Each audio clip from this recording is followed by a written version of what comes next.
Of mechanical and by pressure and heat இதன் மூலமாக ஒரு ஃபேப்ரிக் பண்ணுறது ஃபெல்ட். ஆனால் இந்த நான் ஓவனில் வந்து using any mechanical or chemical or any sort of process or bonding using an adhesive, any sort of process which leads to form a fabric surface without converting into yarn. ஒரு ஃபைபரை யானாக மாற்றாமல் நம்ம ஒரு துணி பண்ணால் தட் இஸ் கால்டு நான் oven fabric. Just நல்ல உதாரணம் சொல்லணும் அப்படின்னா, நீங்கள் வந்து பார்த்திங்கன்னா எம்ப்ராய்டரி ஃபோம் அப்படின்னு ஒன்று இருக்கு இல்லையா, பின்னாடி நம்ம வச்சு தப்பலாம், அது தட் இஸ் அ நான் ஓவன் ஃபேப்ரிக்கு. இப்போ அந்த ஒன் யூஸ் மாஸ்க் வருது இல்லைங்களா, அதெல்லாம் கிட்டத்தட்ட நான் ஓவன் ஃபேப்ரிக் தான். அதை பாருங்கள், அது நூல் வராது, ஜஸ்ட் பஞ்சாக தான் வரும், நூல் வராது.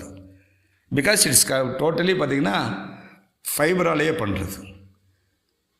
சரி, இந்த சிஸ்டத்தில் நமக்கு மிகவும் மிகவும் மிகவும் அன்றாடம் தேவைப்படுறது வந்து